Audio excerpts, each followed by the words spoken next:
सिंह वर्मा जी का बयान मैंने ध्यान से सुना और सज्जन सिंह वर्मा जी का इंदौर घर है और वहीं उनका बचपना बीता, उनकी जवानी बीती और तमाम आज तक जो समय है वो इंदौर और इंदौर के आसपास अपने संसदीय क्षेत्र में बीता।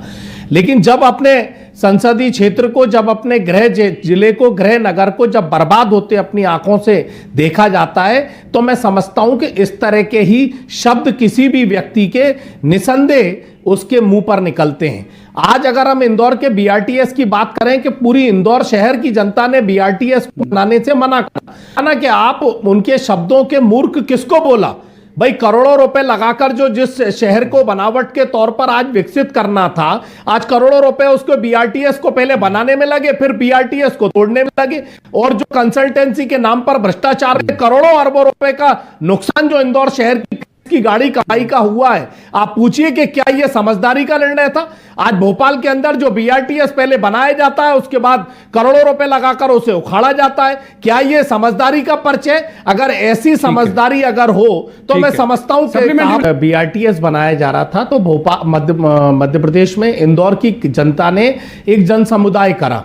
और मैं कहना चाहता हूं हर्षवर्धन जी को, जो कांग्रेस के नेता प्रतिपक्ष है, उन्होंने कलेक्टर और कमिश्नर कार्यालय को जाकर और नगर निगम में परिषद के अंदर उसमें आपत्ति दर्ज करी थी। वो आपत्ति का दर्ज करा हुआ कागज आज मेरे पास है। जैसे भोपाल में हम लोगों ने आपत्ति दर्ज करी थी, मैं उस समय पार्षद था, महापौर आलोक शर्मा जी थे, हम लोगों ने इस बात की आपत्ति दर्ज करी थी और यह कहा था कि यह भोपाल के लिए नुकसानदायक है। ऐसे इंदौर में आपत्ति दर्ज करी थी और वो कागज आज भी मौजूद है। इस बात को यह चरितार्थ करता है कि कांग्रेस जब भी आपत्ति कर रही थी और यह कहा गया था कि यह इंदौर के पैसे का दुरुपयोग है और जब यह इसका पूरा रोड मैप बनाया गया था तो यह कहा था कि सारा राज्य सरकार से इसमें थोड़ा सा और पैसा लिया जाए और ये जो 9 लाख से जो पूरा रोड है सरकार।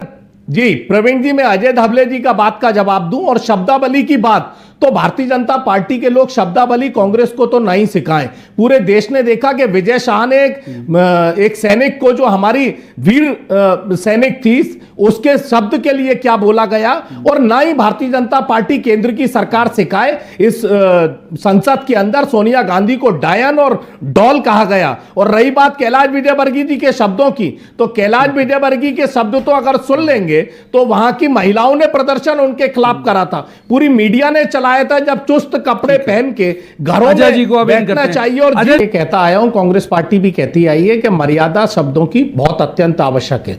और जैसे जैसे राजनीति बढ़ती जा रही है और कम से कम 2014 के बाद जो मर्यादा संसद से लेकर यहां पर एक मन द्वेष हुआ करते थे, मतभेद नहीं हुआ करते थे, कहीं ना कहीं वो कटुता बढ़ती गई और शब्दों की मर्यादा रखनी चाहिए। मैं आपको शब्दों की मर्यादा की शुरुआत भारतीय जनता पार्टी के नेता तत्कालीन मुख्यमंत्री शिवराज सिंह चौहान जी का एक शब्द बताता हूं।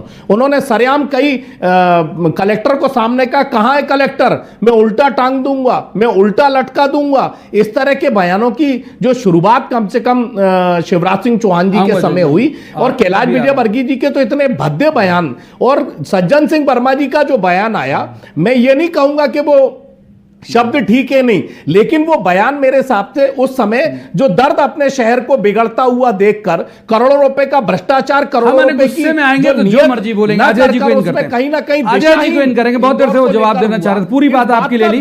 अजय जी वो कह रहे हैं कि अगर